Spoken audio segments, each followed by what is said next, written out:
Okay, in this video I would like to explain about the history behind the convolution operation. Okay, and this video is have been designed for those who not familiar with convolutional operation, especially I believe some of the student is come from the third years, and then of course you will not you don't take the biomedical signal processing yet, and then also for those who don't take image processing, biomedical image processing, I believe then you might not familiar with two-dimensional convolutional operation, which is related to CNN. So that's why I try to explain using this Microsoft whiteboard. Okay, but this one is come from the material of my other class, which is biomedical image processing, and then for those who take that course, then I think they already know about the content of these things. Okay, just I explained a little bit. So actually before I start to explain about the convolutional operation, starting from the one-dimensional signals, and then it's better for you to understand or try to recap back what you have learned before in our program started with signal and system. Okay, originally everything is come from the signal and system. Okay, in signal and system you have been introduced with analog signal. Okay, you do some operation that related to analog signal, and I just draw this example of analog signals. And then what have been after that, you have learned the biomedical signal processing or digital signal processing. This one is for those who from the School of Electrical Engineering, they will learn this digital signal processing, while our program we learned biomedical signal processing, where actually we are dealing with one-dimensional digital signal. Okay, that is example of EEG, ECG, and so on. And you can see that the relation is that the difference is that from analog signal you are now focused on digital signal, so that now the representation is different, a little bit different, and the form is there is almost similar, meaning that to differentiate between the analog and digital, you can see the time domain now it's changed into, the notation is changed into n instead of t, and then you can see that in general when you represent the one-dimensional digital signals, you always represent in this form, which is called as an impulse response. And then for those who learned the biomedical image processing or digital image processing in School of Electrical Engineering, they are focused, actually this course is focused on two-dimensional signal. Okay, of course it's focused on image, and image itself or digital image itself is a two-dimensional signal. So of course from here, okay, it has extended, okay, it's been extended into this form.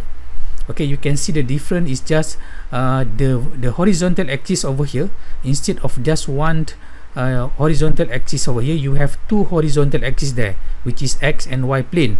And then this is I just show how the digital two-dimensional digital signal have been represented using the impulse response like this one.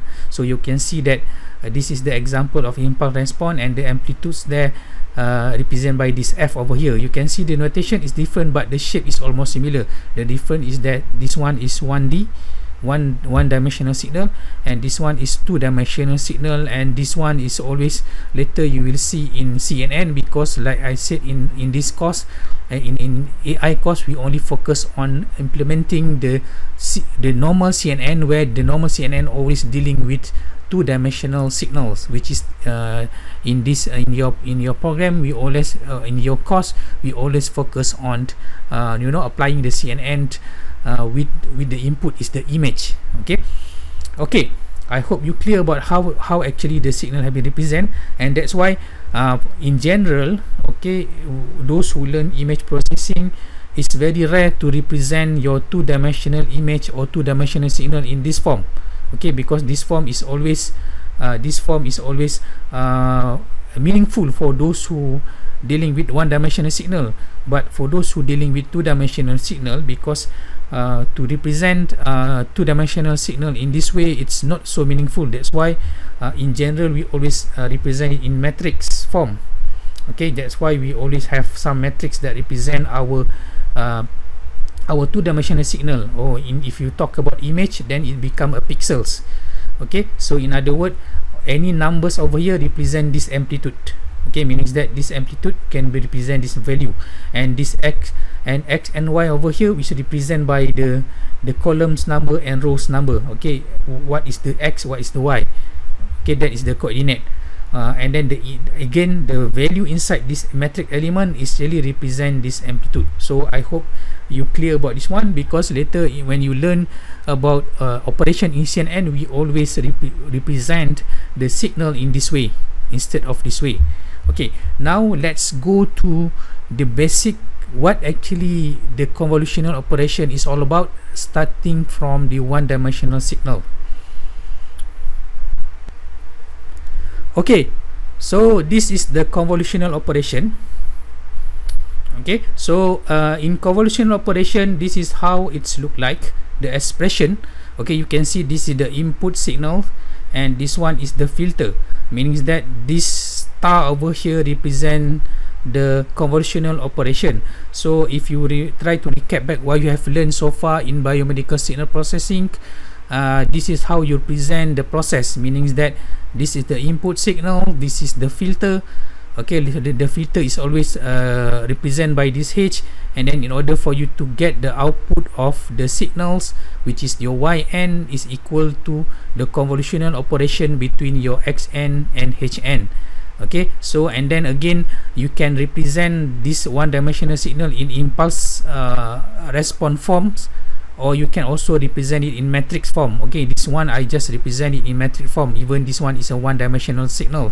Okay, you can also represent it in 1D matrix to represent one-dimensional signal. This one is represent the filter coefficient of this one-dimensional signal. Okay, because this one is one-dimensional signal, of course the filter should be also the one-dimensional signal. So you can represent also as well by using this matrix form, and inside this element is what we call as a coefficient, or the window, or the kernels. And then if you want to, and then this is what the convolutional operation expression in one-dimensional signal. And then if you will try to extend the operation in two-dimensional signal, which is this one. Okay, this one is similar to this one. Okay, in biomedical image processing class, I just explained that what are the difference is just a notation, because in biomedical image processing we are using a different notation as compared to biomedical signal processing. So that's why I just explaining. For example, now previously the filter is represented by H, now the filter is become W. Okay, this you can see that biomedical image processing class also use W. Actually, when you learn the CNN in your class AI, you also represent your filter or your wake there as a W. It's the same wake, but later we also call that one as a filter. Okay, like what we have discussed in the previous topic. Actually, the convolutional operation also actually is involved with your wake, or the W there actually represent the filter coefficient. So that's why you can also call as a filter. And then the operation is similar, meaning that this is the input. Okay, input in two-dimensional matrix, you convolve with this filter, which is in two-dimensional filter. And then the operation is similar. Okay, you can see that just the difference is that you can see that now instead of only one summation, you have two summation that represent the two-dimensional convolution operation. You need to have two summation because you have a two direction to go as compared to this one. Okay, okay, now let's take a look. This one is just expression. Now let's take a look at the operation of your convolution. Okay, again, just recap back what we have learned so far in convolution. Just explain a little bit about the convolutional properties. If you remember that in convolutional operation, doesn't matter which position the filter you put. Is it on the left hand side or the right hand side? Right hand side or the left hand side. Okay, or meaning that if you do like this or in another way around, you still get. the outputs, meaning that doesn't matter which position the between the input and the filter during the operation, you still get the same output yn if you talk about this expression in one dimensional signal. So same goes to two dimensional operation. Okay, this one just I just explain the same things, but I using the notation in two dimensional signal that related to biomedical image processing, because they are using this kind of notation to represent this one is input image, this is the output image, and this one is the kernel or the filter. Okay, if you want to relate with the AI, then or the previous topic, then you need to try to relate this one. Okay, this one you can consider as your net. Okay, assume this is your net, the metric of your net, and then this is the input this one is the input signal X, and then this is your wake or the parameter, okay, in your hidden layer, and so on. Okay, this is a metric of your hidden layer. Okay, just assume that. So this is your net, this is the input, and this is the hidden layer parameter or the wake there involved in this convolutional operation. So let's go back to the example of one dimensional signal, which is this one. Okay, because I think this one might try to recap back what you have learned before. Might be you don't remember how the convolutional operation work in one dimensional signal. So you can see that this one is also this example I also take from the slide of biomedical signal processing, the examples. So assume this is the input signal, this is your filter, and then if you want to do the convolution between this one and this one to get this one, okay, and then you can do in this way or this way, but seems because you see the from between the if you see this two representation of your, okay, between your input and the filter, the one that is simple is this one. Okay, so that's why instead of flipping this one, it's better for you to flip this one. Okay, that's how the convolutional works. Okay, even if you don't know how to interpret this operation, okay, you also I believe you know how actually to calculate the convolutional operation if you given these two signal, okay, represent the input signal and the filter coefficient. So the easiest way, you flip this one. So you need to flip this one. You can see instead of you have this 0 1 over here, and then you flip this one, so that's why it become -1 and 0. So you flip into that direction, meaning that you flip the signals. Okay, you flip the signals into that direction, so that's why you get this one. And after that, so what you do in order for you to obtain the yn, okay, of course first you need to if you remember to get your y0, then you need to take the signal, and then you need to put in the input the filter axis there. Okay, just assume I put the signal, because to get y0, then this one should be, if you draw back this signal, in this pictures, then it's like look like this one. Okay, this is your x there. Okay, your inputs there, and then to get y0, then you see which one is overlapped. So since okay, just assume the green one is your hn, the red one is your xn, which have been flipped. Okay, so then to get y0, then you just identify which point is overlap between your xn and your hn. Okay, so this is the position that overlap, so that's why you just get 1 there. And then in order for you to get your y1, then you need to shift, or you need to slide your xn, okay, from this position into that direction, okay, into that direction. So to get y1, then I just change another another color, then it can make it different.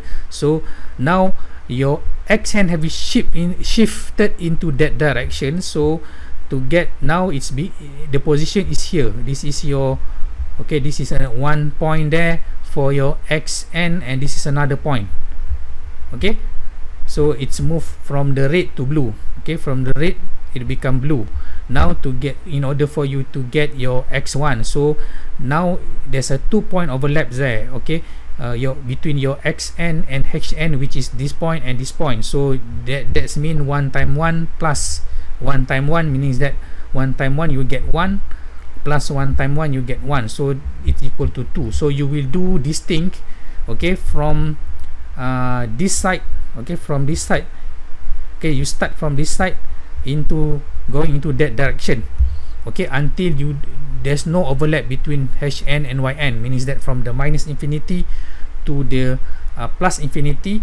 But of course, the one that with non-zero value, you only consider the non-zero value when you get your YN is not non-zero value. Then you only need to identify that in order for you to generate your YN one by one, meaning that from the example you can see that it started, the one that is don't have a non-zero value is started when when the n equal to 0. Then you need to calculate one by one, y0, y1, y2, y3 up until you find out that what is the y that is not that you obtain 0. Then you stop that sliding operation, meaning that is how the convolutional happened in one-dimensional signal. So again, this is how it's work, meaning that you need to flip. Okay, I just remind you, the step is that if you want to convolve between this one and this one, then you need to flip one of the signal. Okay, either your HN or XN. But in this example, because your XN is a little bit simple to be flipped, because you only have two numbers there, so that's why we choose to flip this one. And when we have flipped, you are sliding this one into the axis of your HN. Okay, but of course, in CNN later or in image, we don't slide this one. We always slide the filter, because filter is always smaller than the image or two-dimensional signal input, because two-dimensional signal input is a bigger things, a bigger matrix. So that's why it's very hard to flip. That's why in general, when we dealing with two-dimensional convolution, we always flip the filter, not the input. But this one, in this case, we flip the input. Okay, so I hope clear about that one. Means that there's a two main operation in convolution. One is flipping. Once you have flipped the operation, when you have flipped the signal, then you need to slide. Okay, you need to slide that signal into the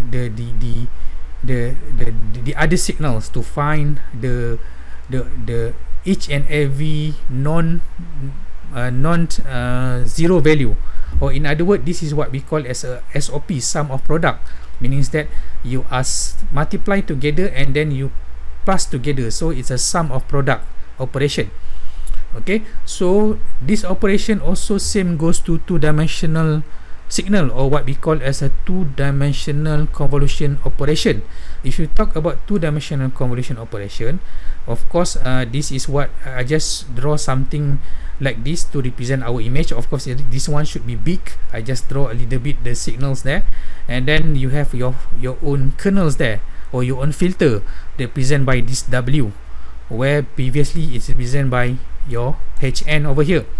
So if you want to convolve between this one and this one, again, like I said, in general, this one is a big matrix. It's an input signal, two-dimensional input signal. If you talk about the image, it's a bigger matrix.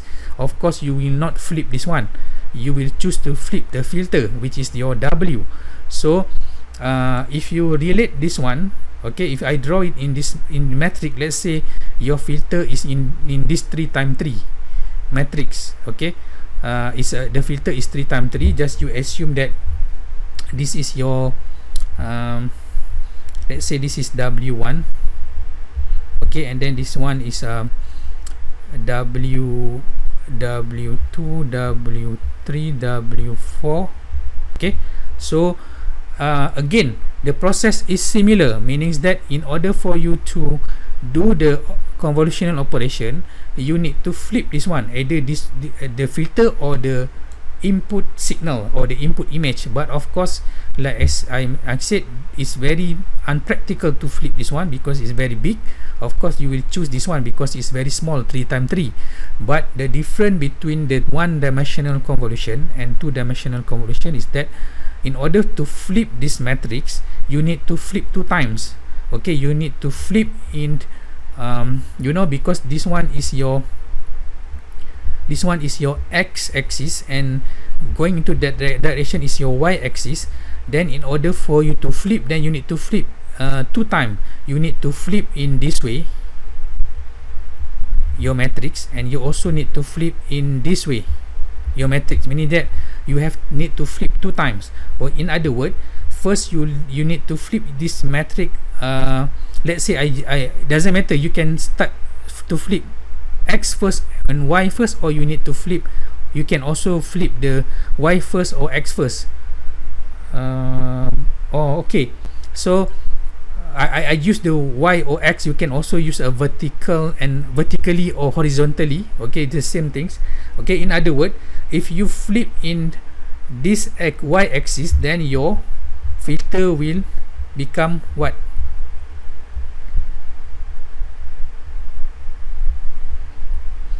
Okay, if you flip in this way, then it's look like it's become your W7 is here, W8 is here, W9 is here. The center is keep. Okay, this one is 4, this one is 5, this one is 6, this one is W1, W2, W3, meaning that this one going into that and this one going into this way, in this arrangement.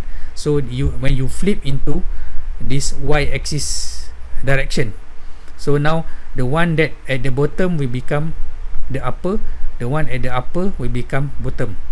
Okay, that is first flip. Okay, but again, this is why we have a 2 flip, because it's a 2-dimensional convolution. Okay, if 1-dimensional convolution only involve 1 flip, because you only have 1 axis, but 2-dimensional we have 2 axes, so that's why you need to flip 2 times. And next, once you finish flip that one, then you need to flip this way, the x direction with this one. Okay, you need to flip this direction.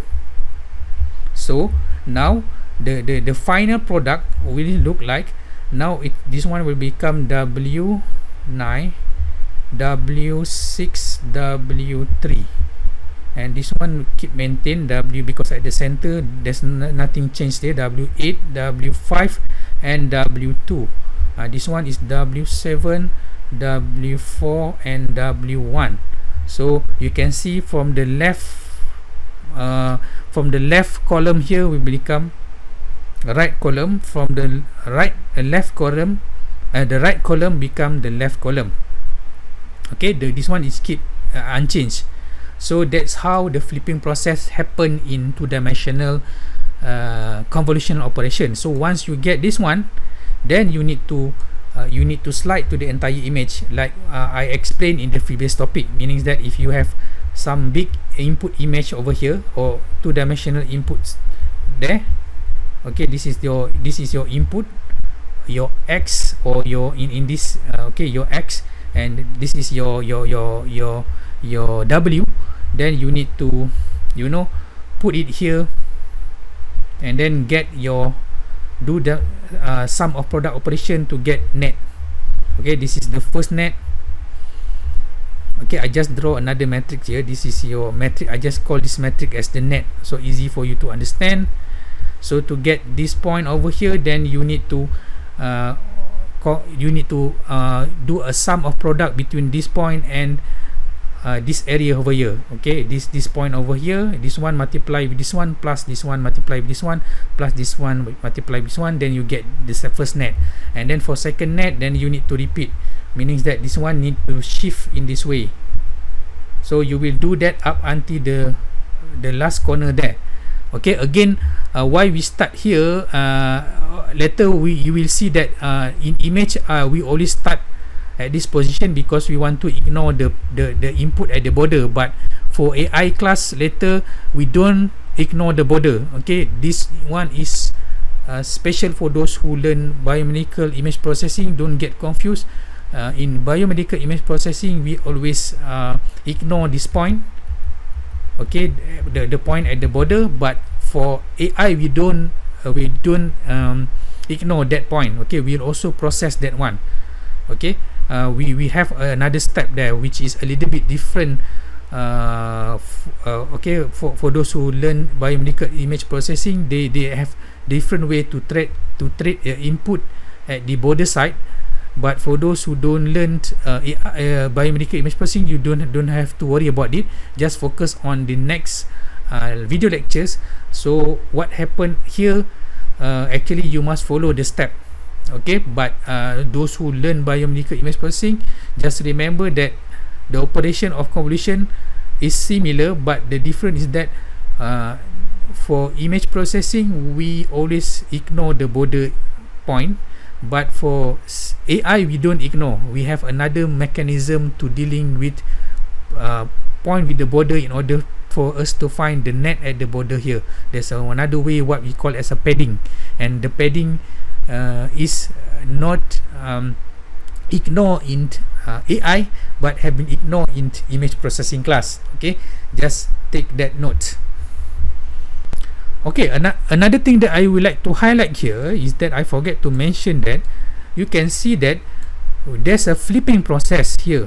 Okay, 2-time flipping, but in the previous topic we don't stress on this one, meaning that you can see that instead of applying the flipping operation before we do some sum of product operation over here. Okay, in this previous video lecture we ignore the flipping operation. Instead of we try to flip the filter, we just directly take the filter and apply the sum of product directly into the entire image without we are skipping this flipping operation. So the reason behind this one actually is similar to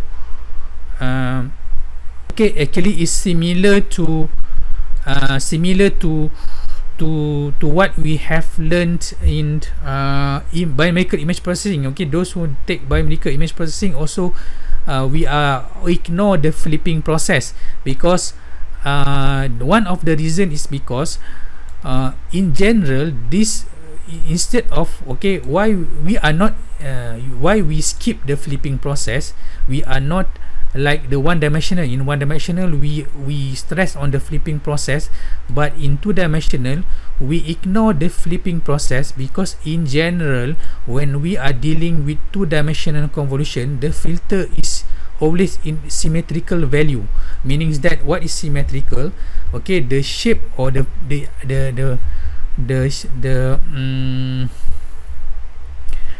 architecture of the filter is always in symmetrical value. Okay, what is the example of symmetrical value is something like this. The coefficient is in symmetrical value. Okay, this is example of symmetrical value. Okay, this is example of symmetrical value. So meaning that if you are flipping this filter 2 times, okay, x direction and y direction, you will get the same architecture or same filter coefficient structure like the previous one. Okay, you will get the same. Okay, so this is what we call as a filter is always two-dimensional filter is always in symmetrical value. So that's why, okay, sometimes is okay. This is one of the example. The filter is in symmetrical value, meaning that if you flip 2 times, you still get the same content. So that's why instead of applying this 2 times of flipping the filter, we always skip this operation. We are directly take the content and multiply or do the operation or sum of product between the filter and the input. So that's why in the previous topic video lectures you can see that when we apply the two-dimensional convolutional operation in CNN, we are not implementing we are not compute the flipping operation. We just directly take the content of the filter and apply the sum of product, and we slide the window directly without applying the flipping operation.